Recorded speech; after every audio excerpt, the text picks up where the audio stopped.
Good afternoon, everyone. Good afternoon, madam. Good afternoon.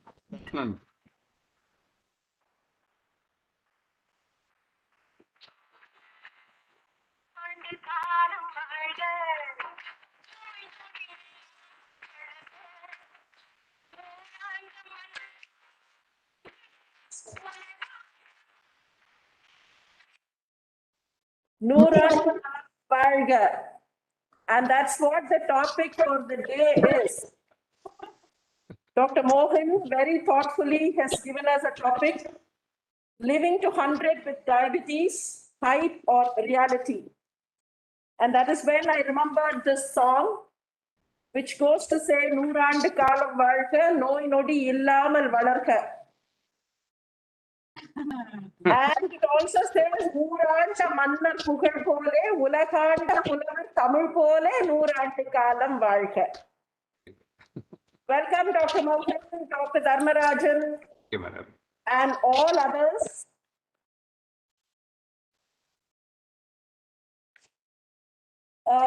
Dr. Mohan today would be talking to us on a very, very important topic.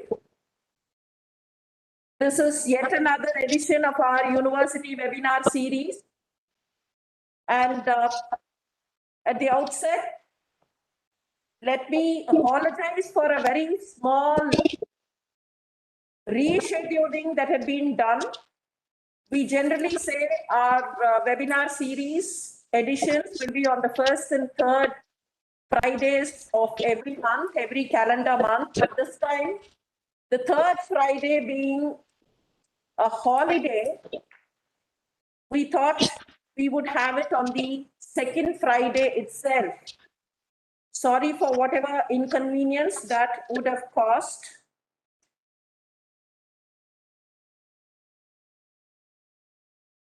Looking at the topic that Dr. Mohan has given, I'm tempted to say a few things.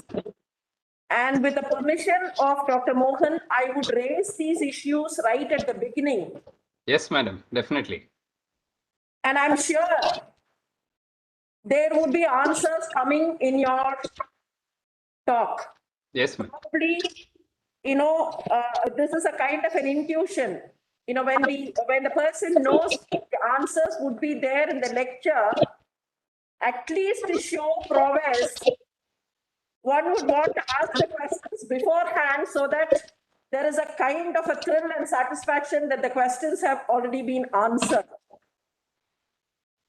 Nevertheless, the recent epithet that this country had been acquiring, we are all aware of this epithet that India is the diabetic capital of the world.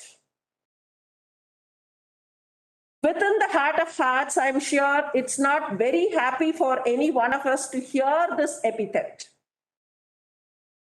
It does pain a lot to know that India is turning into a kind of a diabetic capital. But then, the moot point that I would want to raise today to Dr. Mohan is that what exactly is the reason that Indians are getting affected more? If we try and say that change of lifestyle is one of the major reasons, I'm again tempted to ask, the same kind of change of lifestyle happens in every part of the world. When we compare countries like the United States, where obesity is on the verge of breaking the seams, why is it that India is becoming a diabetic capital? Is it only the change of lifestyle factor, or are there other factors? Genetic determination, HLA determination, or any other factors which are making India a prone area? I am also reminded, sir, of the very frequent advice that the legendary Dr. Viswanathan used to give, your legendary father. You know, those days when people were diagnosed with diabetes, I think the same thing continues even today. The first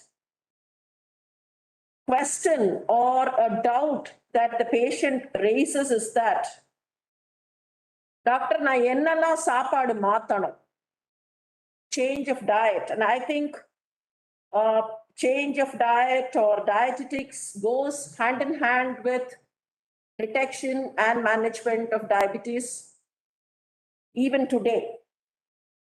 And the very remarkable advice that Dr. Viswanathan used to say is, whatever food that this man or woman had been eating until now has kept him or her alive and active. So preferably don't change the complete pattern of food except for certain modifications in periodicity and in quantity. So does it remain true even today? Or management of diabetes, has it had modifications made in that legendary advice too? These are the two clarifications or moot points that I would like to float today before you start your session, sir. And welcome all those of you who have joined in now. I have great pleasure in welcoming Dr. Mohan, who is the chairman and chief of diabetology at the Dr. Mohan's Diabetes Specialty Center at Chennai. Dr. Mohan's Diabetes Specialty Center is a center of excellence in diabetic care. And Dr. Mohan also oversees a chain of 50, mind you, diabetes centers across 8 states of India, and has over 5 lakh registered diabetes patients in all his centers. He is the president and director of the Madras Diabetes Research Foundation, which has been clearly labeled as Asia's largest standalone diabetes research center. We all know that Dr. Mohan is deeply interested in research. He has about 1,400 papers in peer-reviewed journals to his credit. And these include original articles, review articles, invited editorials, and of course, chapters to textbooks on diabetes. And please do not gasp, hold your breath. His H index is a staggering 139. Dr. Mohan has trained a large number of physicians and diabetologists across the country, has several awards to his credit, including the Dr. B.C. Roy National Award and the Dr. B.R. Ambedkar Centenary Award, and Dr. Harold Rifkin Distinguished International Service in the Cause of Diabetes Award. And recently, Dr. Mohan has also been conferred with FRCS from the Royal Society of Edinburgh. Dr. Mohan is a Padma Shri awardee, and his autobiography. Dr. Mohan, may I ask you a question? Are you so old enough to write an autobiography? Making excellence a habit. The secret to building a world-class healthcare system in India has recently been published by Penguin India. We wish more and more readers read this very enchanting autobiography.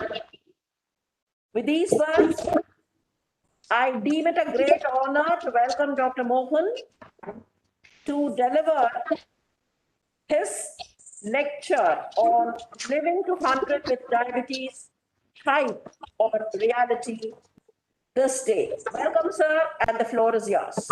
Thank you, madam. I'll first try to get my slides and then I'll start my talk. I suppose I can share it.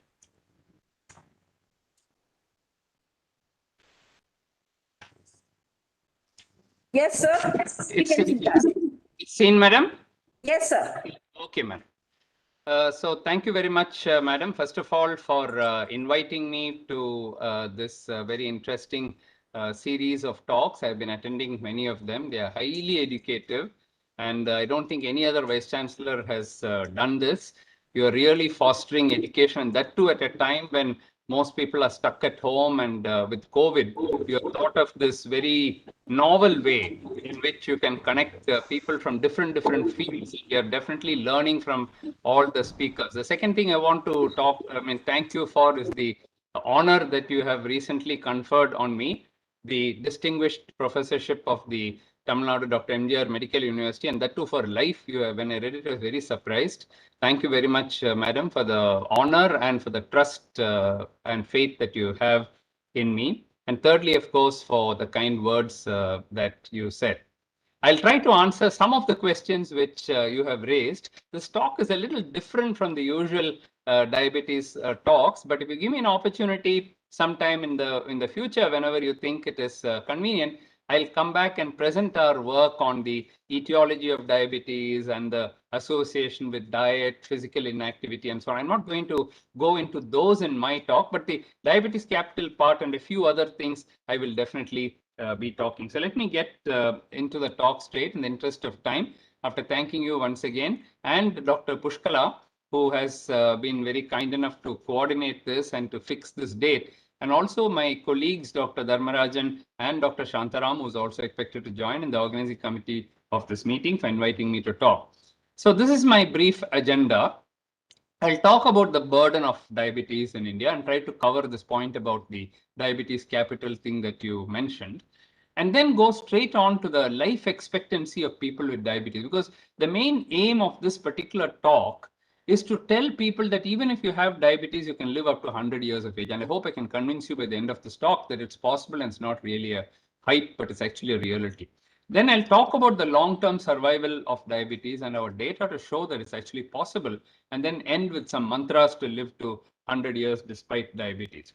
So let me first start with the burden of diabetes in India. Now, as you can see, madam, and all the August audience here, the prevalence of diabetes has not increased overnight. It has been a slow but steady increase in the numbers. 1971 was the year when, as a teenager, I joined my father to help him in his diabetes work when I joined Madras Medical College. So right from that time, I've been working with him.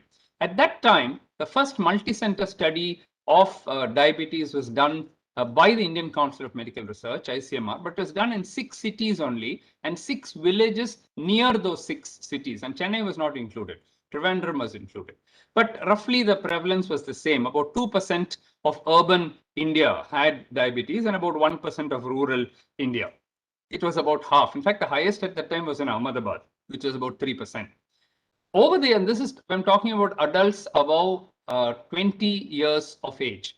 All these studies are done in adults above 20 years of age, and all have used the same criteria. So there is no, that because, you know, on WhatsApp and in social media, all these myths which keep going around saying that simply every year they will reduce the criteria and then make you all diabetic. That's all rubbish, because I'm part of the WHO committees which make it. And these criteria have not changed for the last 30, 40 years. And so whatever you read in WhatsApp University is actually blatant lies, if I may put it very bluntly. All written by people with some vested interest. So don't believe a word of what is written there. So from 2%, it started going up to 4, 5, 11, 12, 13, 14, 18, 19, 20, 22. The latest study which we published, which covered the cities of Delhi and Chennai, was actually 25%. When I say latest, it's already 5 years old, and we have more data now to show that's actually going even higher. Now imagine from 2%, it's gone up to 25% almost. So more than a 10-fold, 12-fold increase in diabetes prevalence over a 40, 50 year period has occurred. Now, if you think that this occurred only in urban areas, you can see in the rural areas also from 1% it started going higher, now to 16%. The latest studies, the INDIAB study, which I'll refer to in a minute, from Kerala, shows that in rural Kerala, the prevalence of diabetes is about 25%. And of course, in Kerala, there's no real urban-rural divide, as you know. So it is true that there is an epidemic of diabetes in India. About that, there is no doubt at all. There is no doubt at all that it is increasing. And it's not only because of the population increase that this is occurring, although it is the population increase which is responsible for the diabetes capital of the world part of it, which I'll come to in a minute. But the problem is, if you look at these studies, they're all done in different places. You'll find that luckily that Chennai is represented quite a lot. Chennai. This is also Chennai. So Chennai has a maximum number of studies in India. There is no doubt about it. But Delhi also is there a few. But there is no single state, although it says Kerala here for Vijay Kumar and Ramankutti Kerala, there is only Trivandrum, it is not Kerala. So there is no study which had done the whole country, or leave alone that, a whole state even. So this is somewhere around 2015-16 or so. Now, as they say, with every generation, the next generation is able to see a greater vision than the previous generation. That is also absolutely true in my case, because my daughter also joined me when she was in medical college, and she kept on telling me that the studies that I was doing was not enough. And I kept saying, why? And she said, it's all Chennai based, Papa. Oh, Chennai is not India. Chennai is not India. She kept on saying Chennai is not India. So I kept trying to tell her, but I live in Chennai. I can only study Chennai. I cannot study Gujarat, no? And I'm studying. She said, you can. Why? Who told you you can't? You can't study. So after I told her, first finish your MBBS, then you finish your MD, we'll talk about it. When she finished her MD, the first thing she did was she came to me and she said, where is that study? I want that all India study. So not able to put up with her pestering me, I went to the ICMR Director General, Dr. Ganguly at that time, and said, sir, my daughter, she's keeping on telling me that she wants to do this whole India study. She says, even the ICMR study you did was only in 6 cities. She wants to do the state by state by state, every state in the whole country. He said, brilliant idea. If she can write up a proposal, we'll fund it, he said. Then I was trapped. I had no other go. So we wrote the proposal up and it was immediately funded by the ICMR. They said, only thing is, politically, you cannot leave any state out. So you will have to study every state in India. It doesn't matter if it takes time, but this will become the world's largest study. So you have to do it. So the ICMR and the Department of Health Research funded the study. It's now taken us 11 years. And thankfully, now the study is completely over. And she has not lost interest, by the way. She is still the national co-PI for the whole study, and she's doing it. So it covers all the 30 states and 2 union territories of India. The total sample size is 124,000 people. That is 1,24,000. Proper representative sample of India's 1.3 billion people. So if you take the census curve and take the INDIAB, we call it as INDIAB study, India Diabetes Study or INDIAB. If you take INDIAB, both will sit exactly one on top of the other because we had the population experts to help us to do this particular study. Several papers are being written up from that. About 10 have already been published, but many more are being written up. This was published in the Lancet Diabetes when we finished 15 states of India. And as you can see, not surprisingly, she is the first author of the study but we have, representatives from almost all the states of India, including Dr. Soumya Swaminathan was an author in this. She was very proud to be part of this particular study. And several ICMR staff are also involved in this. It's a massive exercise, as you can imagine. Can you imagine going to rural Nagaland and studying there, or Mizoram, or Arunachal Pradesh, and Chhattisgarh and Jharkhand and every place in India is studied. So this is when 15 states of India were published. I'm not going to go into the details because I want to shift tracks and quickly go to the mortality part. But this is where I said we have data on diet, we have data on physical activity, we have data on everything. And I can make that a completely different talk and explain to you why this massive increase in diabetes occurred. I'm not going to go into this today, but I think we know fairly well why it happened. But, referring to Madam's thing about the diabetes capital of the world, in fact, it will surprise you, for you to know, Madam, that we are not the diabetic capital of the world. In fact, China is the diabetic capital of the world. This we knew for quite some time, but that epithet that we developed some time ago, about 8 or 9 years ago, there were no studies from China. So at that time, India, because we had some studies, we had much more studies in India. So India was put as a diabetic capital. China protested and they said, no, we are the diabetic capital. And so WHO said, and IDF said, there is no data. Oh, we'll create the data, they said. And then within a year, they made some study and they said, see, we are ahead of India. And so since that time, China has remained the diabetic, and we gladly gave the title away to China and said, you keep it. We want only in some medals, and we get Neeraj Chopra wins a javelin, we are more happy than becoming diabetic gold medal. We don't want. So India is actually in second place. And to answer your question, is very simple. It goes according to the population. See, China is presently 1.4 billion. India is 1.3 billion. We are going to overtake them in another 5 years or so. But as we speak, the numbers in India are lower than that of China. US is only 1/3 that of India, and therefore they have 1/3 number of maybe half the number, or less than that, of the number of people with diabetes in the United States, despite this big obesity. Now that's the difference. Despite this big obesity, they are not, having higher rates than in India. That's because of what we call as the Asian Indian phenotype, or the South Asian phenotype, on which we have done a lot of work. We've also done a lot of work on genomics and so on, which we'll present to you. But then what I'm trying to say here is that leave China. China is ahead of them. Again, these statistics I don't agree. They are saying that in 2045, China will be number one. How can they be number one? Their population is going down. Their population already destabilizing. Just this year, they've asked their people to produce more children. In 1980, they produced a rule that you can have only one child in China. If you got a second child, the husband and wife, they separated, and you will never see your husband again. This is actual true story. I know from people in China who were my colleagues when I was in England. Today, they're saying produce more children because they don't have children and their numbers are going down. So India is going to overtake China, and when India overtakes China in about 5-6 years' time, we will become the diabetic capital of the world. Whether we like it or not, we are going to become. So these numbers you are shown here, 101, 134, they're all totally wrong.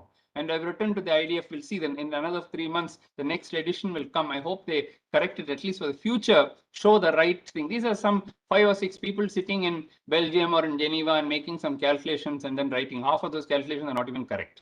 But the fact remains, if you're going to have large numbers, in fact, if you add China and India, which are only 2 countries in the world, 40% of everyone with diabetes lives in these 2 countries. The entire 200 other countries put together is only 60%. So that is the large numbers that both India and China are facing today. But we are not worried about the numbers of people with diabetes. Everybody in India is, as I'm going to tell you today, can live up to 100 years. Why would you even worry if they have diabetes? It doesn't matter. Let them have diabetes. They can live healthy lives up to 100 years. That is what we are interested in. But this slide is what we're worried about. That currently, these are all population-based data from our own group. Every complication we have studied, coronary artery disease, peripheral vascular disease, retinopathy, nephropathy, neuropathy, both in urban Tamil Nadu and rural Tamil Nadu we have studied. And as you can see, the numbers are huge. What is shown here, 12, 6, 14, are the millions of people with these complications. For example, if you take kidney disease, diabetic kidney disease, of course, it includes microalbuminuria, the earliest stage of kidney disease. It's estimated that today there are 20 million people with at least early kidney disease in India.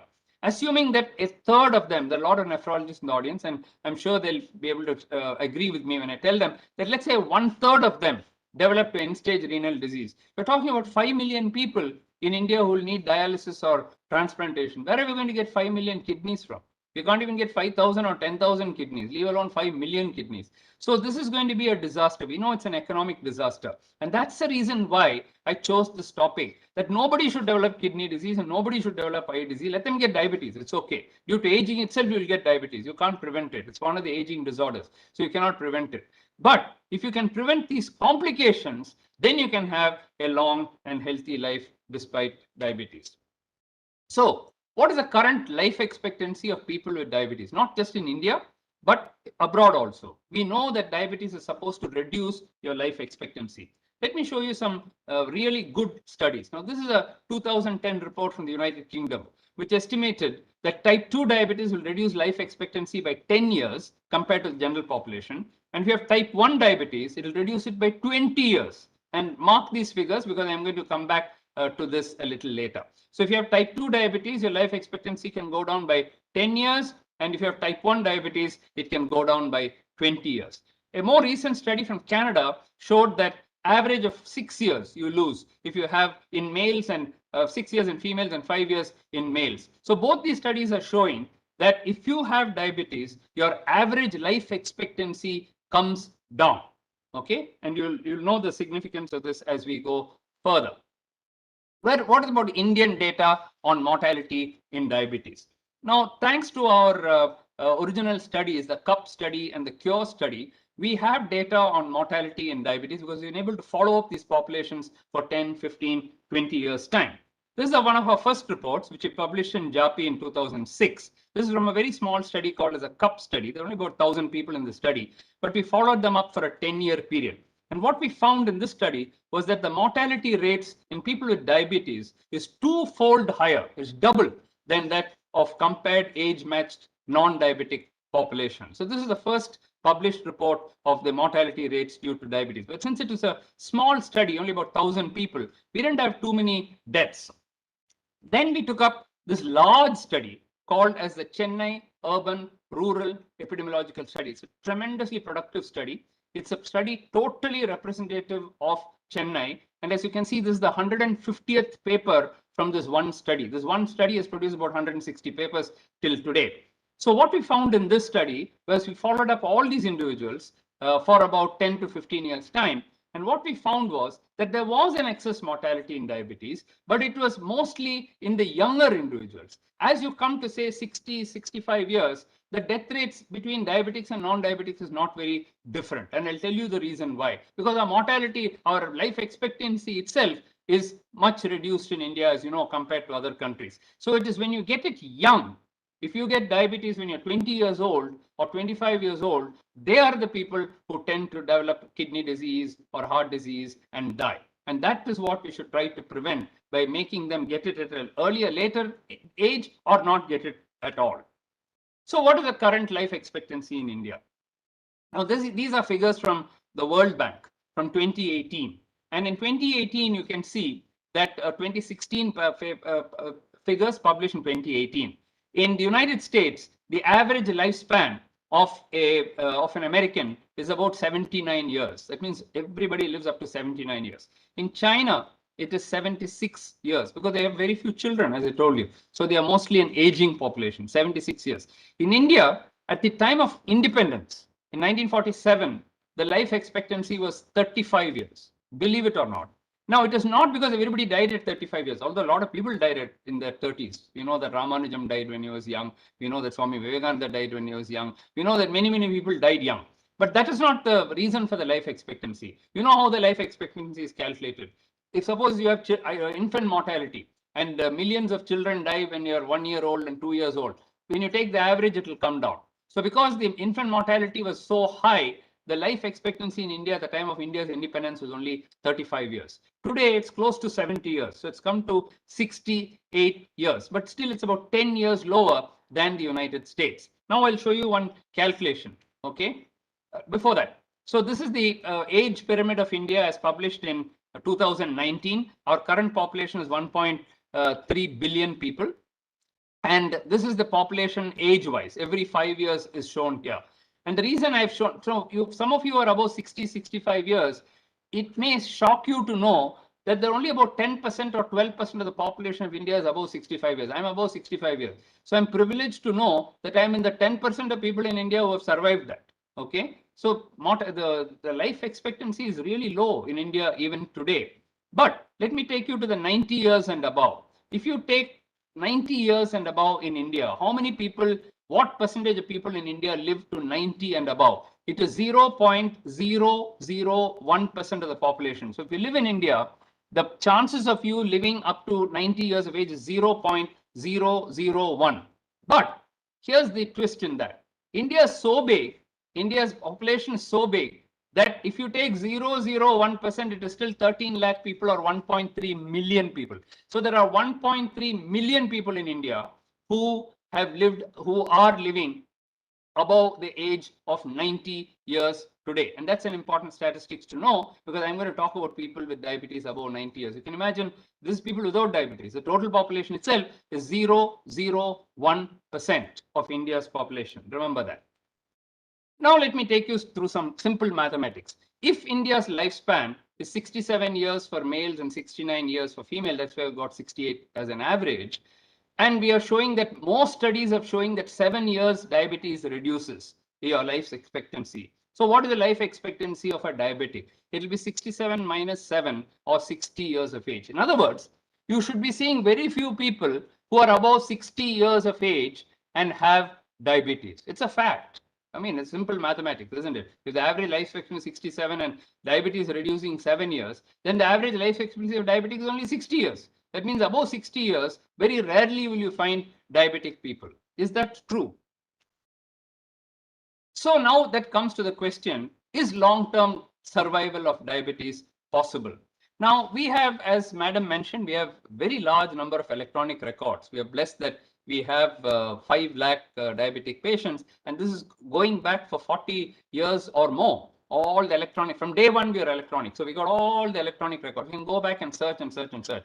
So when I started doing this mathematics, I found a lot of my patients are above 60, 65 years. So we started studying them systematically. So after we started studying them systematically, we came to this conclusion and studying all the records. Is long life possible with diabetes? Yes. But the ABCD mantra should be followed.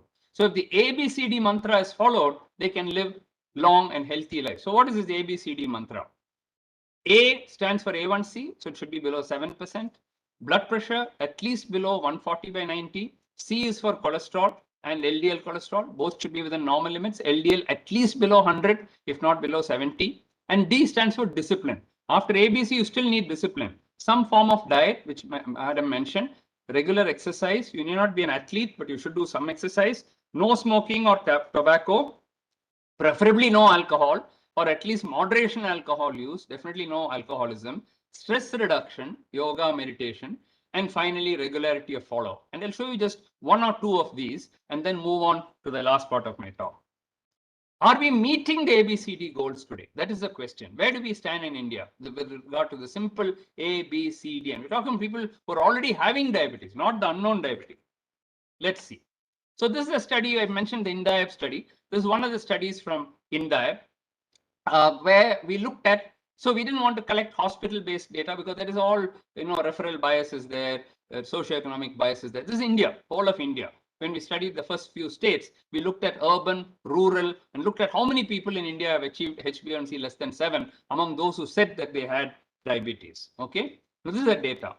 Green is urban and orange is rural. So you can see about 30% of people have got good control, which is defined as HbA1c less than 7. That's what we wanted in the ABCD mantra. Only 30%, that means 70% don't have their HbA1c under control. If you go to the other end of the spectrum, those who have HbA1c above 9%, these are people who develop complications.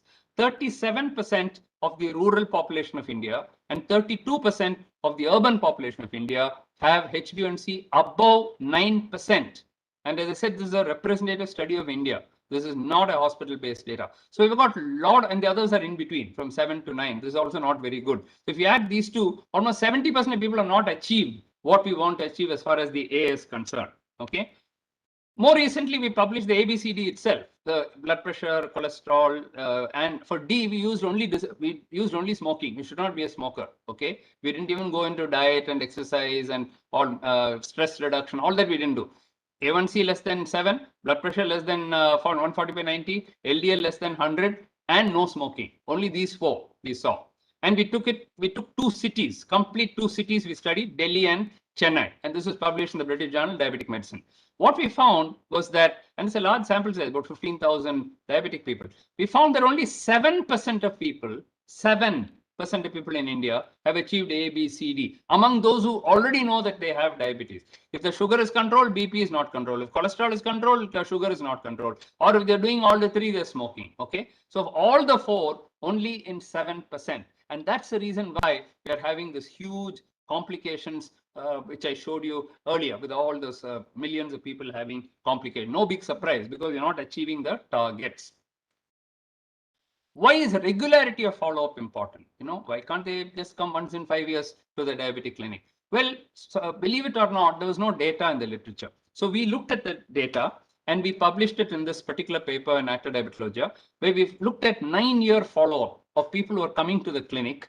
And we saw those who come 2 to 3 times a year minimum, as compared to those who come only once a year or less than once a year. So we call these people as regulars and the others as irregulars. And we try to see what happens to them with respect to the complications.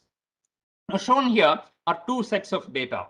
The first is the HbA1cs. Now in blue here, are the irregular follow-up people. That means they came once a year or once in, or maybe just once a year or once in 2 years. But these are people who came at least 2 to 3 times a year or even 3 to 4 times a year. You can see that the mean A1Cs, this is from a period from 2003 to 2012, over a 9-year follow-up period. You can see that those are coming regularly. Their A1Cs are never in the 8 range or 7, 7.5. The moment it goes up, we bring it down. The moment it goes up, we bring it down. So it's maintained around 7.4, 7.5. Whereas you take these people, their A1C is never below 8%. Every time they'll come, it would have gone up. We'll try to bring it down. We'll tell them come back in 3 months' time. They'll come back after 1 year or 2 years. Again, it will be 8%. So these are people who never have their sugar under control. The blue and the green are the people who have the sugar under control. From this, we calculated what's called as a glycemic burden. Okay, and that glycemic burden is shown here. Glycemic burden is huge in the irregular follow-up people, and the glycemic burden is much less in those who come regularly for follow-up. What does this translate into? I'll show you that in a minute.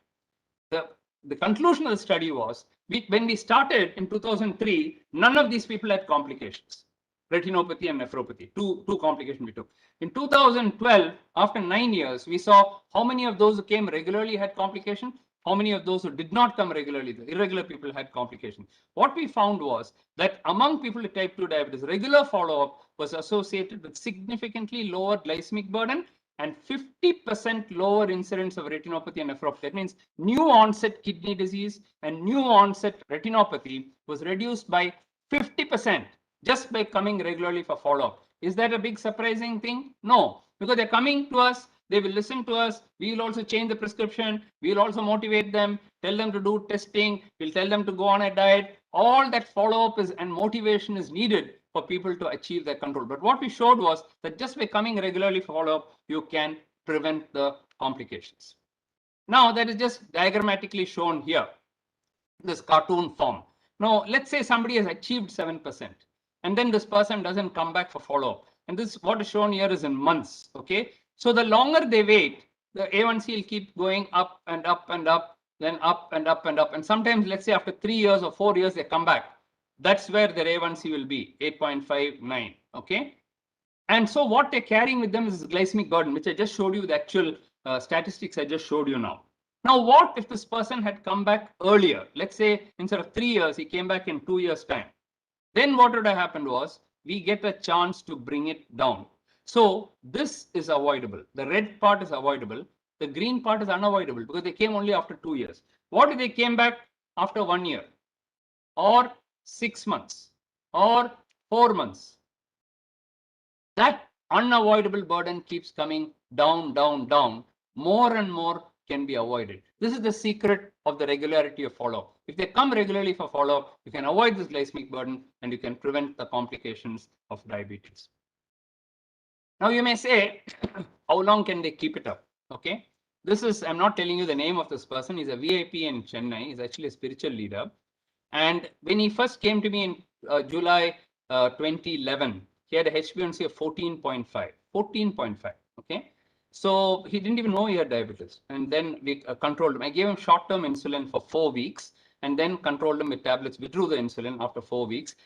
Next 10 years, he has not touched insulin. Okay, his HbA1c came down from 14.5 to 9, then to 7.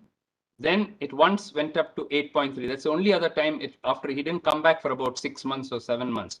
And then it went up. After that, I told him, no, you're coming every 3 months. And from there, you can see the A1C is 6.3, 7, 5.8, 7, 6, 7, 6, 7, 6, 7, 5.8, 7, 6. So he has been able to maintain an A1C of 7% by coming regularly for follow-up. Over what period? 10-year period. This is July 11. This is August 21. He just came back last week and he gave me this. He said, keep this, doctor. I said, I'm going to show it in all meetings. I won't reveal your name, but I would like to. He's very proud that he has been able to do this for a 10-year period. He has not touched insulin after that. Only the first time he took insulin. Every other time he'll go back to his diet. He will start exercising more. He'll do his yoga. He'll do his pranayama, and then he'll bring it down again. So long term. And he said, next 10 years, I'll produce another graph, doctor, like this. So he is very confident that he can go on. Now, guess what? This is the man who can have a long and healthy life. God willing, of course, that he will not develop any complications of diabetes. Now, coming to the $1 million question. Is there proof, you may ask, that people can live long and healthy lives despite diabetes if all this is done? Or is it just conjecture? They may live long, they may not develop retinopathy, they may not develop nephropathy, they may not develop heart disease, and therefore they may live long. No. What happened was I started studying this, and then suddenly I found that I had large number of cases. So I asked some of my colleagues abroad, do you all have cases? And these I'm talking about type 2 diabetes, okay? So I asked all the colleagues in Mayo, in Joslin, in Yale, all the in England at Imperial College, in Germany, Japan, how many cases do you have who crossed 40, 50 years of type 2 diabetes? I said, are you joking? A patient get diabetes only when they're 50, 60, 70 years old. How can they live for 50, 60 years? They cannot even live that long. So I said, oh, ours is unique because we are getting diabetes at a young age. So we are able to get this follow-up for 50 years and so on. So we wrote up this paper. It's called Clinical Profile of Long-Term Survivors and Non-Survivors Type 2 Diabetes. When I sent this paper, something strange happened. The editor, I sent it to Diabetes Care, which you know is the topmost diabetes journal in the world. The editor came to see me. So he was passing through the East and he said, can I come and see you?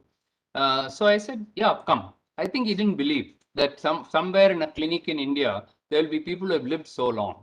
So he said, you submitted a paper. Can I see all the records of people? I said, yeah, sure, go down. And then took him down to the computer division, showed him all the case sheets of the people. He was stunned. So he came back and he said, you know what, Dr. Mahan, you don't have any competition in this. In the world, you don't have any competition. I get journals from all over, papers from all over. You are the only person who's got this long-term survival. Okay, now I'm giving you a suggestion. Add a control group of non-survivors. That's the reason I want to come and see you. I said, I need time. I cannot pick up non-survivors just like that. He said, how long do you want? 6 months? 1 year? You have no competition, man. I'm telling you, you do it. Your paper will become a classic. I said, okay, I'll publish it. Don't worry. Even this I can publish, but it'll become a low standard paper because there's no control group. You need a control group. So I'll give you time. I'll wait for you. You do it, he said. We had to go back and match every person who lived with a person who died. Okay. And we had to get the non-survivor group. We could do it because we had so many patients. At that time, we had 200,000 records, as you can see here.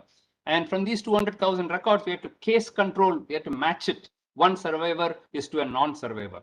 And look at the mean duration of the survivors, 43.7. That's 44 plus minus 4 years. Mean duration of the people, 44 years at that time. This is in 2013. And many had crossed 50 years by that time. Okay. And the non-survivors had lived for only 22 years. After that, they had died. And we carefully matched 238 of them with 300 of these people. We were able to get and then match them. What did we find? Look at the HbA1c. Where did my ABCD mantra come? I didn't pick it up just like that. I didn't make it up. Here is the ABC. Okay, this is the A. If you look at those who are at this is quartiles of A1C. White is the survivors, black is the non-survivors. If you look at the survivors, majority of them are in the HbA1c less than 7.6, and this is after 40 years duration. Okay, look at the non-survivors. The majority of them are about 10.5. Okay, as in biology, nothing is 100%. Okay, but the majority are here and the majority are here. So it's very clear that the A part is very important. B part also we had. In interest of time, I'll show you the C part. Here is the LDL part. Okay, here is a normal LDL. And here is a high LDL. You can see most of the survivors had normal LDL, whereas most of the non-survivors in black had high LDL. So the C part is also shown. The B part is also shown. So the A, B, C was becoming very clear. So we published this paper. Long-term survivors with diabetes had better glycemic control, blood pressure control, and more favorable lipids. So that's how the A, B, C mantra came. The D, of course, is naturally added on. Now, the day this paper got published, that editor told me, Doc, you see this paper when it's published. You just watch this paper. After it's published, I'm telling you as an editor, I'm telling you what will happen. That night, it got published, and I think April 2013, it got published. That night, I started getting emails. Email after email after email saying, congratulations, this, that, your paper is rising, rising, rising. So they have this automatic system of evaluating papers. It shot up, shot up, shot up. It's in the 50th position, then 20th, 10, 4, 3, 2. It got to the second best paper in that last 5 years published, and it was making history. And where is this from? From India? Where is this center? Nobody knew all this. And then there was voting to see which will become the first and which will become second. And it's like the top of the charts kind of a thing. This was a complete surprise to me because I never knew that this is how papers work and this is how.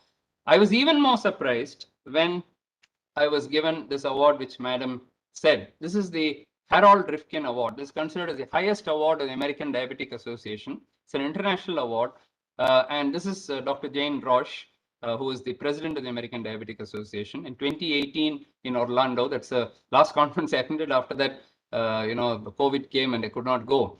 So at the Orlando conference in June 2018, I was given the Harold Rifkin Award. And as Madam said, I'm the only Indian to have got this award. When I went for the award, I found the editor. He was no longer the editor. He had changed his editorship and he had gone. He was standing in one corner and smiling. Do you know me? I visited you, he said. I said, yeah. You remember that paper? I asked him. Like a fool, I went and asked him, do you remember that paper that you said, Because I had not met him after that. Whether I remember the paper? Okay, why do you think you're here for the Harold Rifkin Award? It's because of that paper that you're here, man. I told you, the paper will go places. So that got me this award. What did we do? Nothing. Simple follow-up of patients. So my advice to youngsters who are sitting there on such gold mine would be, collect your data. Have belief in yourself. Collect your data and publish it. You never know where your paper will go because we have such wealth of data which nobody else in the world has got. Okay. Now comes a question. You said 90 years and 100 years of life and so on. This is only talked about 40-year duration. What if they had got diabetes in their 20 and they lived 40 years? They're still only 60 years old. How can you say that they live for 90 years, 100 years? Last year, 2020, we published our next major breakthrough paper. This is a clinical profile of elderly patients above 90 years of age. They should have lived up to 90 years. They should have had at least 30 years duration of diabetes. And so that's what I said. The current life expectancy less than 70 years. So do you expect diabetics to live up to 90 years of age? So again, we had a large number. If you can see the number at the bottom is 325. It's not 3 or 4 people. 325 patients were above 90 years of age after living for 30, 40 years duration. So this paper became another landmark. And I'd like to tell you that people ask, oh, maybe they had the costliest medicines. That's why they survived. They had the cheapest medicines. They use sulfonylurea. They use metformin combination. Very, very few had used DPP4 inhibitors. And that is a kind of, in fact, the younger ones are using more of the costly treatment. Whereas these who have lived up to 90 years, if you add these two, 70% of people are on the cheapest drugs that you can get. Okay. And with that, they had lived for so long. Here is a group of these people to give you the actual, proof of these people who actually live. Professor Chitti Babu, I'm sure all of you know, I'm sure Madam knows him, the Vice Chancellor of 2 universities. He was associated with the government in many, many positions. This picture was taken when he was 99 years old. He crossed 100. His 100th birthday, I went home and he lived for another few months and then he passed away a few months ago. Of course, everybody knows Mr. Sabapathy, who was the chief secretary of, these people have told me to use their name, so I have no problem in identifying them. They said, we are role models, you go ahead and tell about us. He is now, he wrote his book when he was 96 years old, about a few months before he came for this. Now he is about 98, 99 years old. He's going fully strong. They all came, they all gave speeches on that day. They all walked and came. Some people had little difficulty because of swelling and so on. Otherwise, they're all, this lady is Dr. Lobo, who I'm sure many of you know, is a famous doctor. She was Dr. Shanta's classmate, and she sang a song that day. So I took, by like a fool, I took a mic to her. She said, I don't need a mic, Mohan. God has given me, good voice. I don't need a mic. She said. Without mic, she sang the whole auditorium. All these people are still alive. And they are all above 95, 96. Some 3 have now already crossed 100 years of age. So when I started off by saying, is it a hype or reality? Here is a reality that people have actually lived up to 100 years of age. Before I end, I just wanted to tell you that. So, some annotations.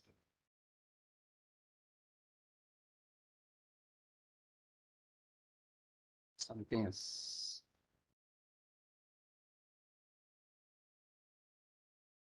Somewhere I pressed an annotate button. How do I take it off?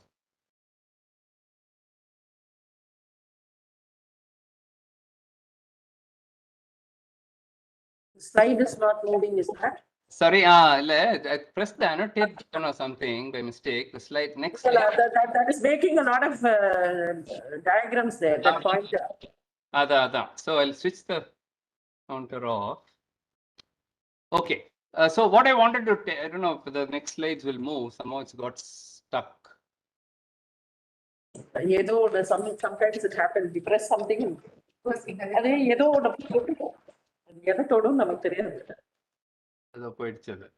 Okay, so what I wanted to tell you in the last few slides, which got stuck, is that we had also recently, you might have heard, on 17th of July, we then selected a series of people with type 1 diabetes who have lived for more than 60 years duration. In fact, some have crossed 70 years duration of diabetes. And Dr. Dharmarajan, who is here as the panelist, was kind enough to give me some of those cases, which we've included in a report. Press the escape button and you can come back. Let me, thank you. Let me see. Actually, even that is not working. Stop video potavarma. Stop sharing photo. Shall I try again? Yeah, that'll be fine. It's probably gone to the edit mode. So I think you'll have to stop sharing and come back again. Okay, so let's come back. So is type 1 diabetes also possible? And this is the paper which we've written with Dr. Dharmarajan. We're just waiting to get it accepted in this Diabetes Technology and Therapeutics. It's come for revision. I'm sure it'll get accepted. And this will be the first paper from India. We had collaborators from different parts of India, from Calcutta, from Ahmedabad, from GH and Madras Medical College, and many other, Nagpur and other places. And so we had 78 long-term survivors above 40. These are children who have got type 1 diabetes and who have lived long. How long did they live? 58 have crossed 40 years, 12 have crossed 50 years, 8 have crossed 60 years, and 2 have crossed 70 years with type 1 diabetes. So on 17th of July, that's just 2-3 weeks ago, we created a medal. It's called the Dr. V. Mahan Victory of Diabetes Medal, which we said we'll give to type 1s who have lived for more than 60 years. To my knowledge, today, the longest surviving is Mr. Hirachan Savane from Nagpur, who is now 88 years old. And he got diabetes when he was 14. And he has been taking insulin for 74 years. Mr. Krishnasamy, some of you may know, he worked in the British Council for about 30 years. You might have seen him if you have gone to British Council. He is 86 years old. He lives in Mylapore. He has got 70 years duration. Both of them are still alive. Mina Fernandez, she is 72 years old. She has diabetes of 62 years duration. She got it when she was 10 years old. Slides of Dr. Mohan, sorry to interrupt. Your slides have not come back. Not come back, is it? Yeah. Oh. From the time Dr. Dharmarajan said edit mode, they have not come back. Okay, let me try share again. Now, madam?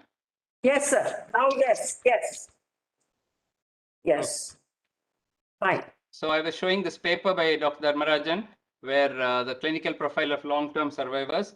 These are the people who have survived for so many years. 2 of them have finished 70 years duration.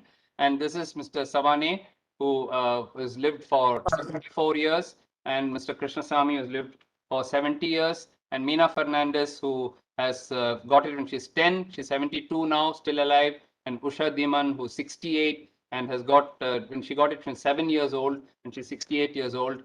And this is my own patient whom my father treated him, and I'm treating him. My daughter also has treated him.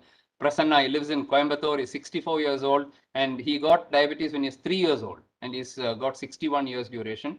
And this is another person who has got it when he's 3 years old, and he's 64 years old. So you can see that these are type 1s who are supposed to get 20 years of their life shaved off due to diabetes. And they're all living now 70, 80, and some of them coming to 90 years of age. So what are the mantras to live up to 100 years of age despite diabetes? Number 1, detect diabetes early. Number 2, from day 1, keep their ABCD under control. I told you about the ABCD. And then the first 10 years, this is very, very important point. The first 10 years are very important. If during the first 10 years diabetes is well controlled, very rarely do they develop complication. All these people are testimony to that. On the other hand, if you lose the first 10 years, it's very difficult to prevent complications. After that, you can stand upside down. You can take whatever you want treatment. It's very difficult to prevent. By the time kidney or eyes or something would have got affected. Exercise regularly, but you don't have to be an athlete. Just 30 minutes walking, 20 minutes, 30 minutes walking is enough. That's all they all did. Eat reasonably healthy diet. In fact, when some of the press people met them, they asked, have you ever eaten a sweet in your life? He said, I've taken yesterday also, I took sweet. So I've been moderately taking, not that I'm a complete sannyasi, I've not taken anything. I've lived my normal life, I occasionally take a drink, occasionally, but I never smoked. I've been very regular in my walking, dieting. And then of course, most of them did yoga, pranayama, and so on. Most importantly, regularity of follow-up is very important, as I showed you. If one follows these mantras, even people with diabetes can live up to 100 years of age, and I've showed you the proof that it's possible. It's not hype. And I want to end with a quote from my father, because Madam mentioned my father. When I first joined him, when I was 18, and I first joined him, he said, Mohan, these are his own words. A well-disciplined and controlled person with diabetes is often better and healthier than one without diabetes. Now, I was an 18-year-old teenager. How will I react when he tells me this? இந்த கப்ஸாலாம் விடாதீங்க, இதெல்லாம் நீங்க சொல்லுவீங்க, இதுதான் நீங்க சொல்லுவீங்க, இதெல்லாம் ஒரு ஹைப்பு, சும்மா எல்லாருக்கிட்டையும் சொல்றதுக்கு, எல்லாரும் செத்து போறாங்க, நீங்க போய் இது மாதிரி எல்லாம் சொல்லிட்டு இருக்கீங்க. இல்ல Mohan, they can really live. Of course, he didn't see this. He didn't live to see people live up to 90, 100, but he was convinced. Sugar nalla control panni, they do all this discipline. That is what they need, and they control. They can be better than a non-diabetic, he said. If you look at all the healthy people sitting there, how many non-diabetics do you know who are 95, 100 years old, who are sitting so healthy? You tell me. So now I know the wisdom that he had told me, 50 years ago, and now it is all coming true. Jai Hind. And all this is possible in India. That's what I want to tell you. We're not in some advanced country. We have not used very costly medicines. We use the cheapest medicines, and still we were able to do it. So with this, I'll stop. And if there are any questions, and to the panelists and back to Madam and to the panelists. Thank you. Thank you very much. Thank you very much. That was a very lucid and much more than anything, a very encouraging bunch of words. Like, I wish people who had been listening to this, I wish people with diabetes had been listening to this so that they get motivated to live healthier and live longer. Welcome to Dr. Shantaram, who's here already with us, joined us quite some time back, the former vice chancellor of this university and a very renowned diabetologist. Dr. Shantaram, we are extremely happy. The university is extremely happy that you have joined us today for this seminar. Welcome. And let me request Dr. Shantaram for his remarks. Thank you, Madam Vice Chancellor, for the opportunity. Thank you, Dr. Mohan, for a very good talk on how to live 100 years despite diabetes. Hello, Dr. Arunraj, my colleague in GH. Am I audible? Yes, yes. Yes, sir. Yes, sir. It is like saying honey is sweet. Talk about Dr. Mohan's talk. Everybody knows honey is sweet. Everybody knows how Dr. Mohan speaks. We all know diabetes is not a disease. It is a disorder, but a gateway to disease, as he has elaborated. And as Professor M.G.R. has told, a diabetic who follows his lifestyle will outlive a non-diabetic who is not going to have a lifestyle, a disciplined lifestyle as a diabetic. That is in fact very true. This is what I emphasize my patients also when they get depressed on getting diagnosed with diabetics. The usual reaction is depression because they think they cannot eat anything. It is not, you know how to eat. It's not that you cannot eat this or that. If you know how to eat, you can live a normal life like a normal diabetic, you can eat everything, but only thing certain things you have to take in moderation once in a month. It's not, nothing is the poison for a diabetic. They should know that.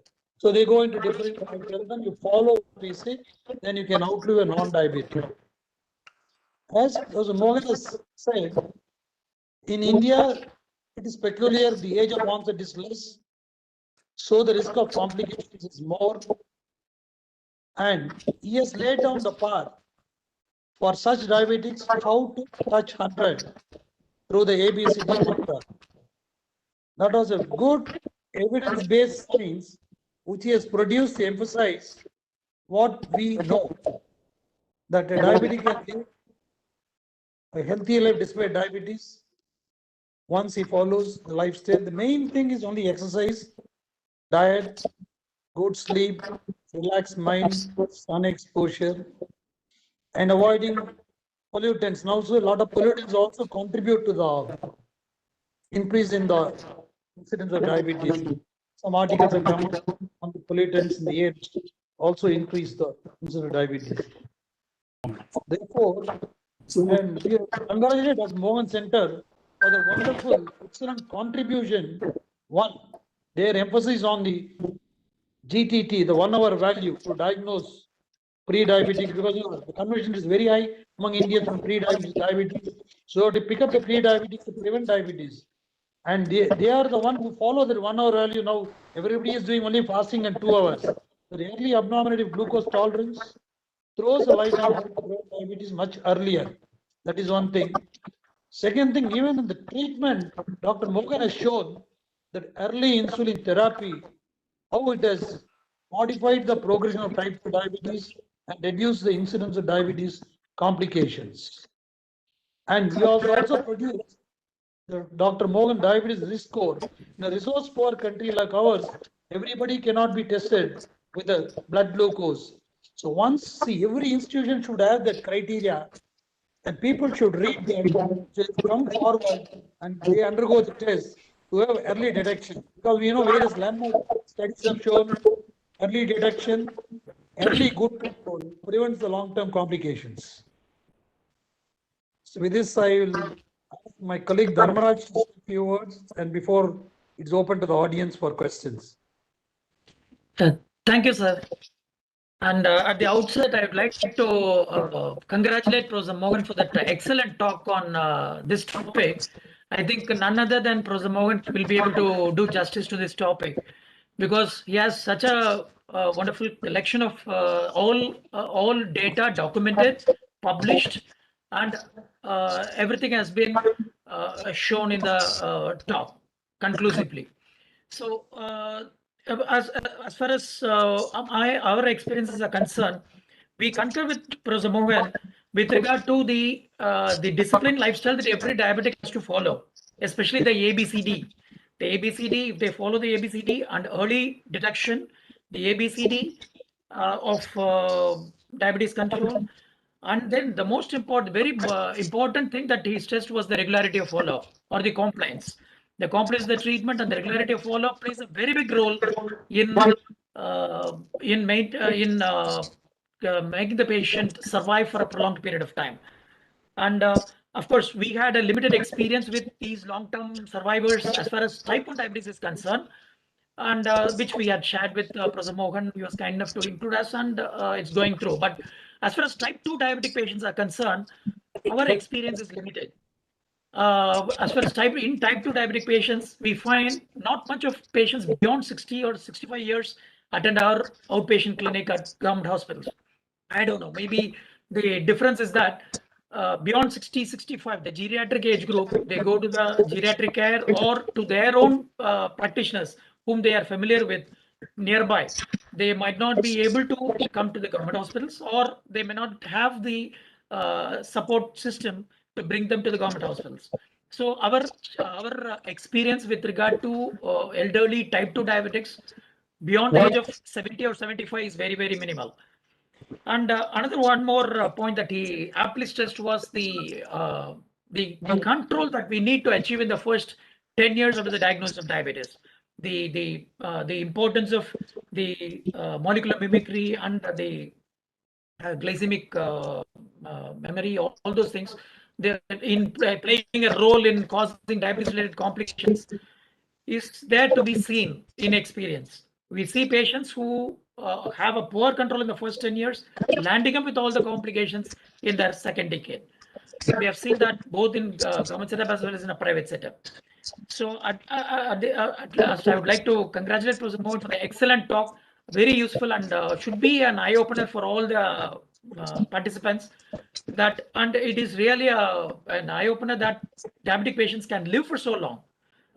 And of course, type 2 diabetics living for 90 and 100 is really a boom.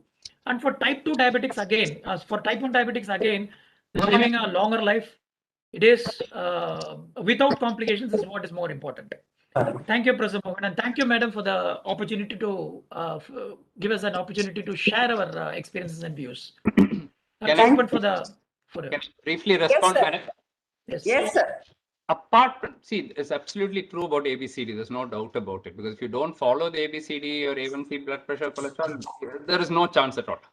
But if we go back to these, especially the type 1s, when you go back to some of these type 1s, the series that we are publishing now, I've interviewed each one of them. I've had 1.5 hours to, even if they're not come to me, they're Nagpur or whatever, I've had long conversations with them, 1.5, 2 hours, because you won't get such people again. So they're so handful. And what is very surprising was that although we said this first 10 years control, and which is very, very true in the majority of cases, and in type 2 also is very common. But if you look at these people, they were diagnosed 1958, 54, 60, and so on. At that time, there's no HbA1c. There was no blood sugar. There was no glucometer. Only urine sugar was there. They used to take some plain insulin once a day or twice a day. So I don't know what their control was, because their HbA1c could not have been tested. They were not doing blood glucose monitoring. They were not going to labs, because there were no labs treating at the time. There were no private clinics in 1958, 60 to go to. Government hospitals, how often they'll do blood sugar and all that, 1950s and 60s. So there is that particular group of people who seem to be protected. For some reason, they are protected. In fact, there was one of them took only one plain insulin for the first 8 years or so, one plain insulin per day. That's it. And with that, it didn't go into coma. He is type 1, because when we do the C-peptide, it's absent.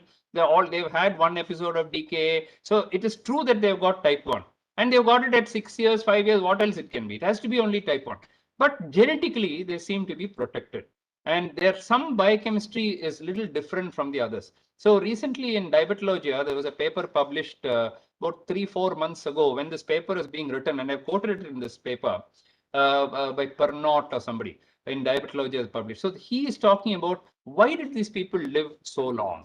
It's not that, if you see that even in this paper, if you look at the HbA1c control between the ones who lived and the ones who did not live long, it's not very different. So it is not HbA1c alone. So somewhere in the biochemistry, they're talking about some protein kinase M2 pathway, a couple of pathways which these people have, which others don't have. And because of that, whatever happens to them, they're not going to get complications of not one microaneurysm in the eye, And it's not that they all have HbA1c of 5, 6 or something like that. So there is a genetic factor, and that genetic factor seems to protect. And this is more in type 1 than in type 2. Type 2, mostly disciplined is that you follow. And the first 10-year rule, of course, you cannot dilute it. It's very, very, very, very important. But given that, there are exceptions. The other side of the exception is that there can be people who are actually diagnosed when they are 14 or 15, and by 20, they've already gone blind due to diabetic retinopathy. They did not even have exposure for that long to get the thing. So some kind of a florid complications they have, they also have some genetic variation. So genes can also play a role, but still, since we don't understand what those genes are, and anyway, we can't change the genes, we must still focus on ABCD mantra only. What we can do is only ABCD mantra. Some few, it's like an example I give is, see, there are some people who have never used a seat belt, who have always driven on the wrong side of the road, who have never stopped at a traffic signal, but luckily they never had an accident also. And there will be somebody who is so careful, he'll be walking only on the pavement and going, and a lorry will go out of him and kill him in the pavement itself. When he's walking in the pavement and going by himself quietly, watching and going, some car will lose a thing. And those are exceptions. We should never take an exception in life. They'll say, COVID came, I never took any treatment, I became all right, Then they'll say, I took all the precautions, I went, still I died. So that 2% in biology will always, at extremes, will always be there. What we can do for 90%, 95% of people only, we can focus on. So. That's a very, very nice way of looking at it, sir. In fact, I would even go to that extent of saying, if someone who's walking on the platform is prone for an accident, somebody who's walking on the road is more prone for the accident. So Correct. We have Dr. Raghunandanan from the Madras Medical College here with us. Yes, Dr. Raghunandanan, you want to say something? Yeah. First of all, thank you very much, sir, for your very, very interesting and thought-provoking, giving hope to most of us who are diabetics now. Just to add to another dimension, we are talking about diabetes leading to the complications, micro and macrovascular. But the recent outbreak of pandemic of COVID and the MGR has taught that even if your diabetes is not under control, you may not die due to diabetic complications, but you may die of COVID or MGR. That was the biggest lesson we have learned. Apart from looking for the complications control, your interim infectious diseases which are highly prone. So that was very informative that we have to stress, sir. Next is, I think the government is very keen on the NCD program. Now the non-communicable diseases. So now the pulse oximeter has reached every home now. So I think we should make the glucometer also available at each home, so that the monitoring, because we are repeatedly telling about the control, because once in 3 months also some of them may not be able to come. So some kind of a tele-consultation, now the WhatsApp is there in everybody's house, they can transmit the data and get the tele-consultations also. And the final thing is, again, Veedu Marutham is going to revolutionize the supply of anti-diabetic drugs at home itself, so that this COVID period also we saw that a lot of people, they are not able to get the medications, so the drop in the continuum of care. So that also is being addressed by the government. So I think together we can do wonders in days to come. Thank you, sir. Thank you, sir. I think I agree with all your points. When last time we were here, when Madam organized the mucormycosis thing, I emphasized how diabetes control is extremely important, and that's a low-hanging fruit. Of all the other things, looking for the drugs for mucormycosis is there when you get it. Why should you get it? You can prevent it by controlling diabetes, because 95% of those who got it were uncontrolled diabetic. So we discussed that in detail, that first of all, control the diabetes well, bring the A1C below 7, then your risk already mucormycosis started coming down. Thankfully, the COVID is also coming down due to control. I think that's also coming down. So that point is very well taken. And the glucometer point is also very valid. In fact, today we are emphasizing more and more that glucose should be the fifth vital sign. Just like you check temperature, you check respiration, you check BP, and you check pulse, you check the glucose also. What is wrong in taking glucose? Because, so many children who have type 1 diabetes, who are admitted with some vague symptoms, the diagnosis missed because nobody checked the glucometer. They don't think in a child diabetes can come. So glucose should be checked for whether low sugar or high sugar. Both can come in an ICU setting or in a hospital setting, and it costs nothing. What is there to put one drop? In 5 seconds, you get the answer. So it should be made. So 50% of the diabetic patients don't even know that they have it. So you will pick up so many more. And if you control the diabetes, the prognosis due to COVID will also improve, as you very rightly said. So we don't have to wait 20 years for retinopathy, nephropathy to come. It can kill you due to COVID itself if it's uncontrolled diabetes. So if anything, COVID has taught us that non-communicable diseases, and not only diabetes, but overweight and obesity, hypertension, all these are the main reasons why people died due to COVID. So the NCDs have become even stronger after COVID has come. On that count, sir, I would like to share our experience with MGR at Rajiv Gandhi Government General Hospital, where we had close to about 500 cases which was admitted. Among them, almost 92% had diabetes. And among them, when we went into the history, we saw that only one patient was previously admitted in Rajiv Gandhi Government General Hospital for treatment and discharged, and then came back with MGR. All the other patients, they were all treated in peripheral centers or outside in rural areas where they were not adequately controlled with diabetes and landed up with MGR. So in the RGGH, where we were able to give some reasonable control with diabetes because of better care, we were not getting cases of MGR. So that underscored the importance of glycemic control in prevention of MGR in COVID cases. Not only prevention of MGR, Dr. Rajan. If you take, our own series in our hospital, how many hundreds, thousands have developed COVID now because of a large volume. If you see the number of deaths which have come due to COVID, I can count 3-4 people died. 1 or 2 of them were VIPs. So I can count 3, 4, 5, maybe 10 people died out of these large hundreds and hundreds who have developed COVID. Otherwise, they'll say, எடுத்துட்டேன் வீட்டில் 2 நாள் இருந்தேன் 3 நாள் இருந்தேன் சரியா போச்சு அப்புறம் quarantine பண்ண சொன்னாங்க அப்புறம் சரியா போச்சு.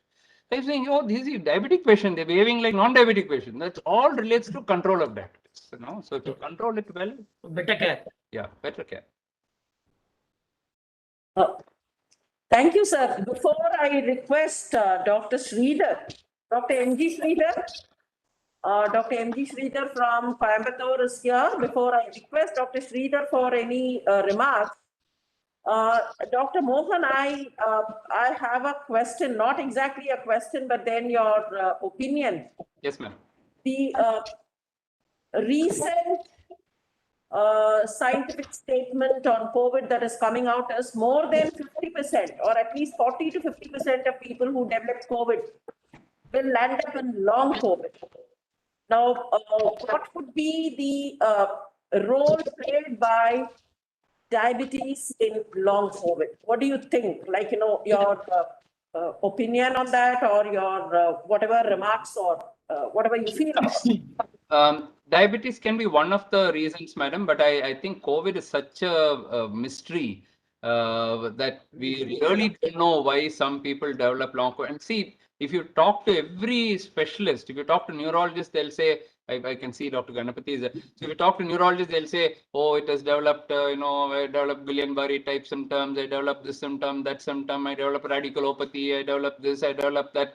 On one side, that is there. If you talk to psychiatrists, they will tell you that they have. You talk to cardiologists, they'll say sudden death due to this one, that one, arrhythmias came, this came, that came, an whole list of things. You talk to gastroenterologists, they'll talk about so many things. Talk to ophthalmologists, they've got so many complications. ENT, they've got their own. Every specialty it has attacked. And in some people, we don't know why, but the symptoms after 6 months, they're finished. Still, they're talking about feeling weak, still feeling, I don't know whether half of it is psychological or not, but it's definitely not only psychological. In some people, it is going and affecting. But I don't know whether it's 40%, and I don't know. But the fact that the government is setting up a long COVID clinic itself, and clinics itself, means that it must be fairly significant. We have never had a disease like this in my lifetime, madam. There's something very strange about this. So can I step in on this point, sir? Yes, sir. Yes, sir. Please. See, now there's a recent paper saying that COVID affects the cell nervous system, the hypothalamus, where the cortisol levels are decreased. That contributes to the extreme tiredness and weakness post-COVID. So I think we have to look at the cortisol levels in such patients. Could be very well. There's a recent paper on it. Okay. Yes. Can I have Dr. Sridhar?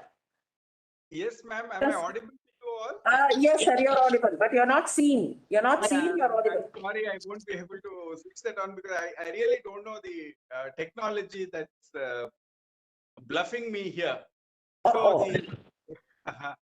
So, firstly, thank you, ma'am, for arranging for such an excellent talk. Now, I mean, about Dr. Mohan, what can anyone say? His talks have always been very inspiring, and what is notable today is that I'm sure it has enthused several of the young doctors who are here with us to get into research. Because this type of research is a very sincere form of research and not difficult to perform. Take it one step at a time, and I'm sure there are enough people to help out. So that's a lot of encouragement. There has been a deluge of data, information, and a lot of wisdom that has come out of this talk. Mohan, am I audible, sir? Yes. Yeah. No, I was just wondering if we are also looking at some of the epigenetic aspects of diabetes in our populations. Different subsets of our population. Yes. So we are looking into that now. So we have so first we started, as you said, everything was built step by step. First we were doing single gene polymorphism SNPs. We were doing single nucleotide polymorphism. Then we went on to GWAS. Then we went to whole genome sequencing. Then we went to exome sequencing. Now, right now, we are doing the epigenetics part. So we have got a lot of samples which are being analyzed, particularly in the rural areas. We are seeing Dr. Shantaram made a very nice point about pollution as well as adulteration. So we don't know whether they're changing the genes of some people by these mechanisms, the toxic mechanisms. So we are trying to study that. For example, Dr. Krishnan Swaminathan from Coimbatore. He has data which shows that agriculturists, farmers are getting a lot of diabetes, and he believes it's due to the pesticides which are used. These are all things which are not studied very much, and they need to be carefully studied. So I think lots and lots of research is coming. But the point which Madam made about my father allowing rice to be taken is very valid even today, Madam. We are not deviated from that. The only thing is the type of rice which was eaten, say 30, 40 years ago was the Kaikuttal arisi, the hand pounded rice, which was still had some fiber. Today it's polish. It's like doing a GTT every time when you do lunch also GTT, evening also GTT, because pure glucose you're taking with the start. So what we have to do, it still doesn't mean you can't eat it. But we'll have to cut the quantity of that rice and replace it with as much protein as possible. For non-vegetarians, it's easy. Chicken or fish or white of the egg is easy. But for vegetarians, it's a bit of a struggle. So we have to have Bengal gram, green gram, black gram, paneer, mushroom, whatever you can take, milk.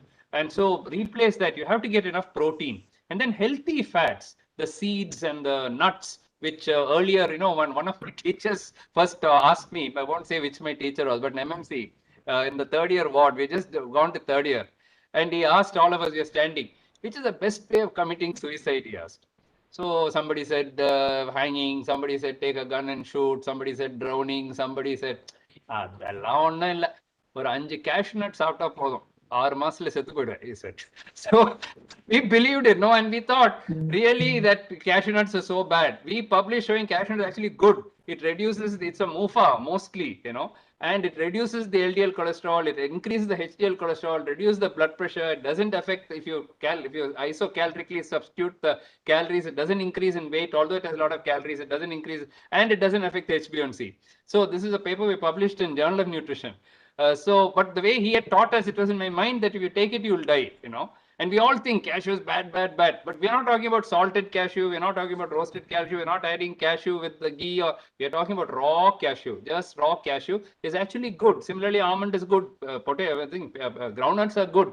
So these are all things which I learned recently. Similarly, seeds, simple pumpkin seeds, chia seeds. They are so good. Antioxidants, phytonutrients, so good. Turmeric, garlic, simple things. Cinnamon. These are all things which are fantastic for diabetic patient. This one, methi, so all these are fabulous things as far as diabetes is concerned. And we are doing all studies on that. So these are all not costly. These are not very expensive things. And so you have to add all that and then cut down the, and then of course, green leafy vegetables, which we are not taking at all. Your B12 comes from that. Your iron comes from that. All your vitamins comes from that, phytonutrients come from that, everything comes from. How many of us take green leafy vegetables? See, vegetables, just throw it away. We think it's for cows to be taken. That is the healthiest thing that we should be taking, So this is where a little orientation in our diet, if you make, our diet is also a very healthy diet. You can make it a very, very healthy diet. And of course, you need little, of course, our ancients taught us pranayama and yoga. It can never be underemphasized how important that is. In fact, the mind, chronobiology, simply sleeping on time, sleeping at 10:30, 11 at night itself will completely change your whole life. But people keep watching up to 1 o'clock, 2 o'clock. They're watching some TV and watching something else and not sleeping and not getting. That is a reason where you can see your HbA1c going for a 6 immediately, even in normal people. So, and your BP will go up, your pulse rate will go up, everything will go up, your whole metabolism will go off.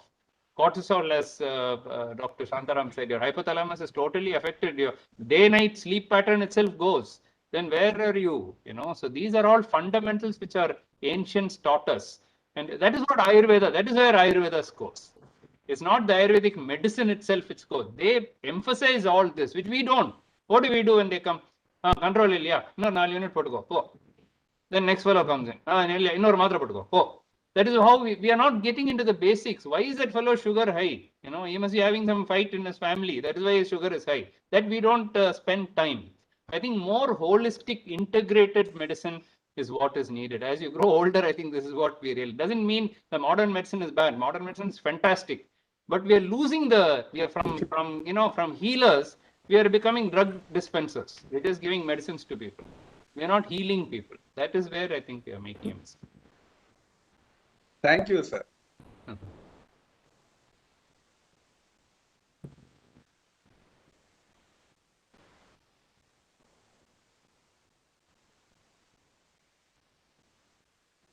There don't seem to be any more questions. So. Just to add on to what you told about genetics in diabetes complications. Sir, say that again. Yes. Just to add on to what you said about the genetics and diabetes Yeah. complications. Control rated, some people with good control do develop complications. Some people with poor control escape complications. Probably it goes on to genes what they have. For example, nephropathy, we have this that AC polymorphism and sodium lithium transporter where they're more prone to have nephropathy. Correct. Similarly, I think for all these things, they should be having some gene, and you have a wonderful lab in Sirius area. I think you should be throwing more light on those things. We are able to find some clues to that, but you need large sample size. See, for example, you need about, let's say, 1,000 people who have lived up to 100 years without any complication. We don't get that. We have 5, 10. With that, genetic study can't be done. So we're building up the series, and that's why we're trying to collaborate with others. That's why I started. We will get there. Ranjita, in her lifetime, will be publishing a paper on this. Ah, yes, that's. I also, you should be there to publish that. Yeah. We are getting there. So we're doing some epigenetic studies and some getting the extremes, of people of very short duration develop complication. Those who are very, very long duration, nothing. They are that's where the genes will be. Something beyond our glucose is operating in such patients. Correct. That's where the genes will be enriched. They'll be the richest genes there. If you study that, then you don't need very large sample size. That is what it meant. How is your precision medicine going on, sir? Going very. This is what we are doing, sir. In fact, we are now studying. Madam also will be interested to know newborn babies, who are only 1 month, 2 months old. We call it as neonatal diabetes. These are children who don't need insulin. Once you do the genetic study, if they have a KATP channel defect, you can change sulfonylurea. You can change them to sulfonylurea. So we have become a national center now. So from all over, from All India Institute, Delhi, from PGI, Chandigarh, CMCF, from everywhere we get Institute of Child Health regularly sends us. So from there we do the sample. We do it free of cost. We don't charge anybody. Completely free we do it. And we give the results in about 3 weeks time. So then the child can be converted from insulin to tablets. About 450 such children, we have been able to take them off insulin and convert them. We know which gene will respond to tablets. The opposite has also started coming now. Neonatal hypoglycemia. Newborn child, hypo, whatever you give glucose, child doesn't recover. Then we find they've got a gene defect. This is a gain of function, loss of function mutation. Then we find that most of those children respond to diazoxide. So we give diazoxide, the sugar will become normal, hypoglycemia goes away. A few of them will need subtotal pancreatectomy. So before you subject a newborn child to such procedures, but at least we'll do the genetic makeup, find out what they have, and then decide. So we have become a referral center now. So everybody from India is referring. Excellent. Congrats. Thank you, sir. Can I request Dr. Balaji Nathan from Salem? Dr. Balaji Nathan, are you there? Dr. Balaji Nathan? If he is not there, Dr. Sabha Ratnavel? Dr. Sabha, are you there? I do see you, Dr. Sabha. Dr. Sabha Ratnavel?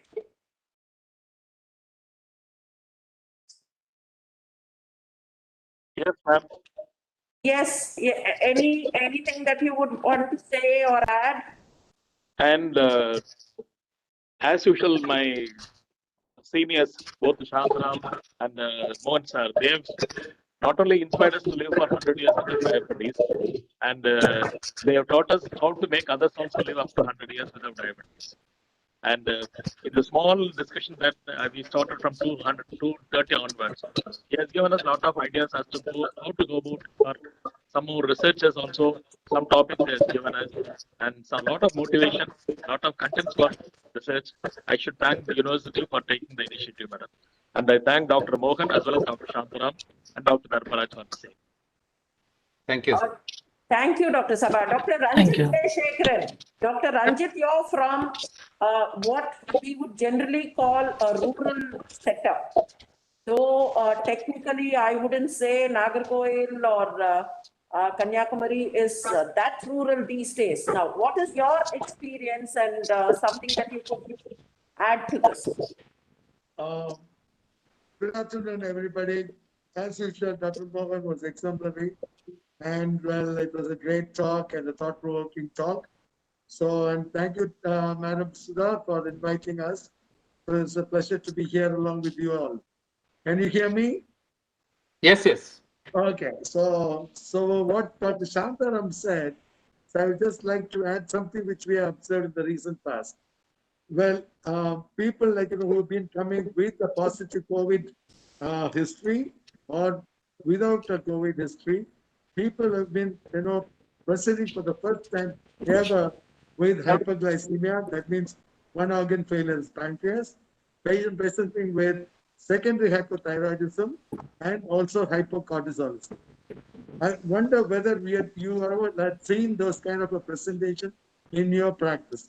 But here down south, and especially from around the southern Trivandrum district people, we are all presenting with that. I wonder whether there is a genetic predisposition to that. And with COVID or without COVID background, which we are seeing now. So obviously COVID is playing a factor. It's an important factor within this particular period of pandemic time. So any comments on that? Any from anyone? From our side, we being a diabetes hospital, from the beginning, we chose not to be a COVID hospital. And the reason for that is that if we start admitting COVID patients, all our patients, their mortality and everything. So we told the government we will remain as a non-COVID hospital and treat diabetes and prevent COVID complication. They like the idea. The minister liked the idea, everybody. So we stuck to that from the very beginning. But some of our own patients keep coming back. And we do see this, since we are not a concentrated COVID thing, we don't see all the experience like this, we won't have. But as far as diabetes is concerned, they've come back with severe uncontrolled diabetes. It's very sad because the steroids would have been pumped in, and they sometimes don't reduce the dose of steroid. They keep it so high that they get into 400, 500, develop ketosis, and then they come. And it's really sad. And these are people who go on to develop mucormycosis and all that. So diabetes part, definitely we've seen. New onset after COVID, definitely new onset diabetes, definitely we have seen. And then some of these long COVID symptoms keep coming to us. And they'll say, ever since we got that COVID, 6 months, 8 months, we've been suffering some neurological problems, something keeps on irritating them. Some of them develop joint problems, like chikungunya kind of thing. And that goes on for, for a long time. 6 months later, they're still having that. One man I know, he developed ankylosing spondylitis kind of symptom. He didn't have it before. And then he had this, and then he has developed. Now he is sure that it is linked to that. I said, I haven't seen it, but I won't be surprised. An immunological thing triggering off something.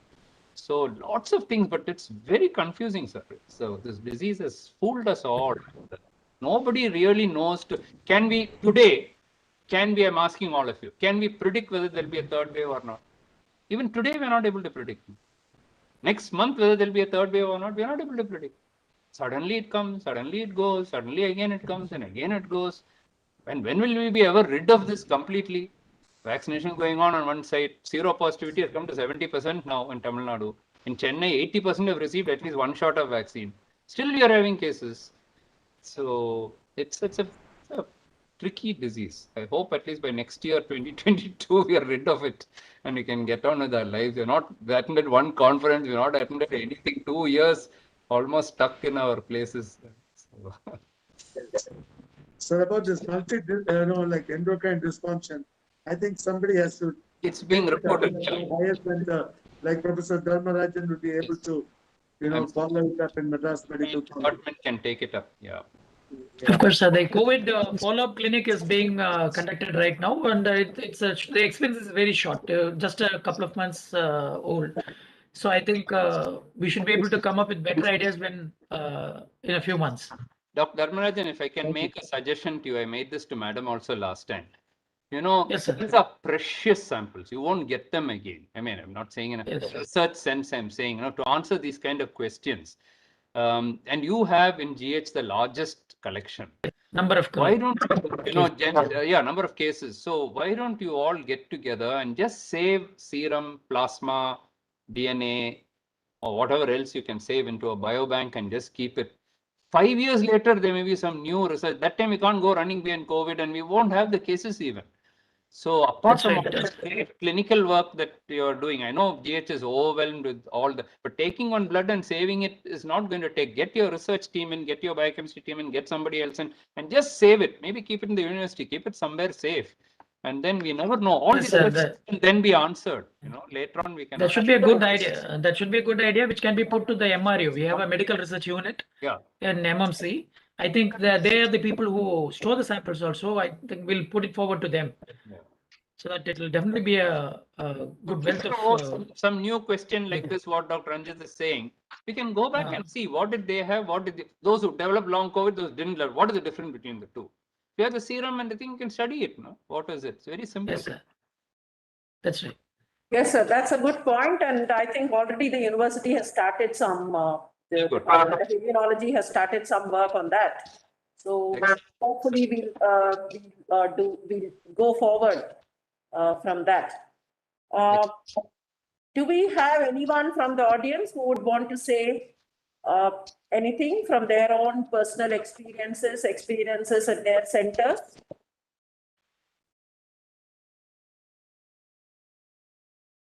I do find people from Salem. Dr. Jayantini, madam.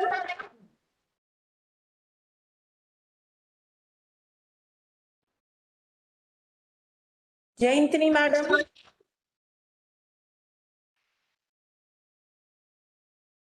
Ganapati, sir. Professor Ganapati, sir. Yeah, I just wanted to thank you. I mean, I know Mohan for the last 5 decades. One point I wanted to emphasize, Madam, was that while diabetes no doubt is critical, I think he has shown us beautifully how follow-up is what makes all the difference. And particularly if the university could help. I mean, I started stereotactic radio surgery in India in 95. I have a personal experience of more than 600 cases of cerebral arteriovenous malformations. All that I wanted was 2 ml of blood to be taken. And here you don't even need a biopsy because it's a radiological diagnosis. If we had done that, we could have had one of the largest series in the world of genomic analysis. But we just didn't have follow-up. All that we require is one social worker. We don't require PhDs and DSCs. So I very strongly suggest, madam, that there are so many departments in Madras city alone with high turnover of so many conditions. Let us look beyond diabetes. Head injuries, for example, you know, there are thousands and thousands of things we do. We have much more experience than all the clinicians in the rest of the world put together, but our follow-up is miserable. We have absolutely no idea what happened to a patient after discharge.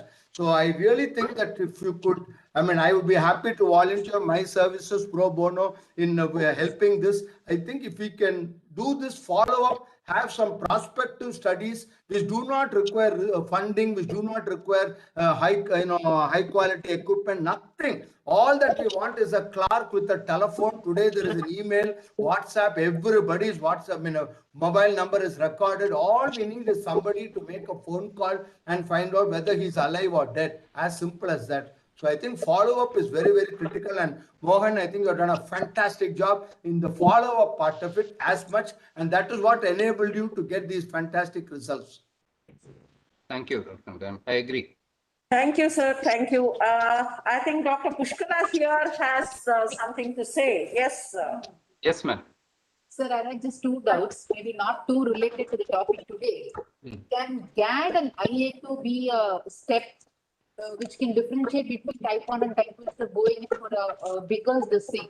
So the costlier test, is just doing a GAD and IA2, yeah, between the two and then shift the medical to an insulin or insulin back to medicine, sir? We do, yes, madam. We do that routinely. So you can, GAD is of course a very standard assay. IA2, the assays which we had in India, both here as well in All India Institute, we are not very happy with it. So we're doing zinc transporter. So we do GAD and zinc transporter, we do in everyone. We can give you the details of the assay and all that. IA2 is also very good. If you can do all the 3, it will be very good. At least 2. GAD is a must. Beyond that, if you either IA2 or zinc transporter, if you can do, it's very good. But an even simpler test to find out is C-peptide. So when you do C-peptide, if C-peptide is absent, it is type 1. whether it's GAD. See, because GAD will be positive in only about 70-80% of type 1s. In about 20% it can be negative. C-peptide will be absent in all. So once you have a 0 C-peptide, it's type 1. There's no other diagnosis possible. So if you combine C-peptide with a couple of these antibodies, that's what we do. And we do it, and then you can very easily distinguish type 1 and type 2. So sometimes children come, 17, 16-year-old, not married, and then they'll say, try to see something. Then we'll find that that particular case has 3-generation transmission, father would have had, grandfather would have had, and then they'll have good C-peptide, GAD will be negative, A2 negative, zinc transport negative. That's where we do the genetic studies for MODY and all that, and then we find, oh, this is not at all type 1. And we take the child off insulin and give the tablet. It's a life-saving thing for the child, you know. Imagine that girl going with 3 injection, 4 injection, and they'll find it difficult to get married, and all those problems go. At least type 2 diabetes, type MODY and all that people understand. Type 1 with insulin is still a stigma in our country, unfortunately. It's still a stigma in our country. So it makes a life-changing situation if you do. That is what Dr. Shantaram was asking about a precision diabetes thing. That is exactly what you do in precision diabetes. But I have one more doubt. We had a very small study done long time back on HLA of siblings who have had diabetes. And it did show the result, but of course we couldn't publish it because it's very small and it was not consistent enough. So how do you think if we do it only on siblings of of diabetic brothers or sisters, so that we can tell them that the lifestyle can be changed and they can postpone the onset of diabetes? Would that help? No, madam, not in the case of type 1, because HLA is valid only for type 1. And if the sibling is going to get diabetes today, of course, some monoclonal antibody trials are going on to try to prevent type 1 type 2 diabetes. What you're saying is right, and for that you don't need type 2 only, sir. Type 2 HLA vendor, madam. HLA is only for type 1. So type 2 you don't need to do any genetic studies. If the father or mother so the children, you can just assume that. Why do you need genetic studies for that? If they're overweight, you can say you're going to get diabetes, make them lose weight. 20 years you can prevent the diabetes, madam. That's very simple. Whereas in type 1, neither you can predict properly, nor you can prevent it, nor you can cure it. So type 1 is a different animal altogether. It's a completely different disease. But type 2 is so eminently preventable, and that's more common. Type 1 is much less common. Type 2 is what is spreading like an epidemic. It is spreading because of wrong eating, healthy, unhealthy eating, not sleeping properly, video, stress. Those are all preventable in our society. 100% preventable. Yes, sir. If there are no further opinions and comments, I think we would say a very, very, very, very big thank you to Dr. Mohan.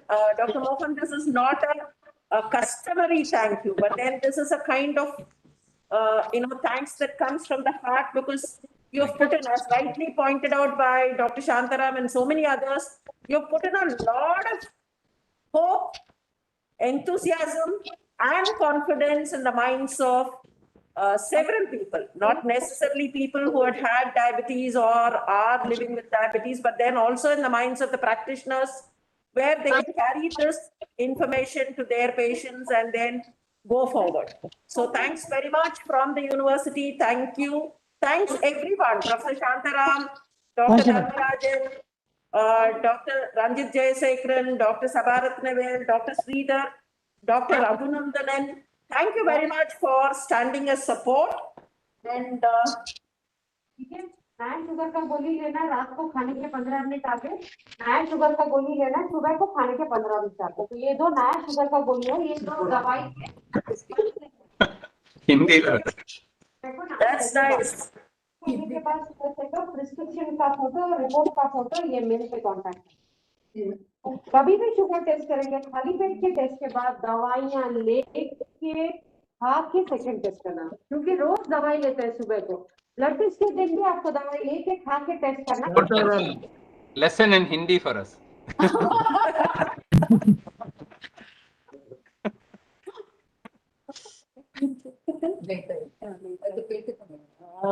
Dr. Ganapati, sir, you wanted to speak. You wanted to give one lecture in this webinar series. So can we tell people now that your webinar talk will be on the first week of September?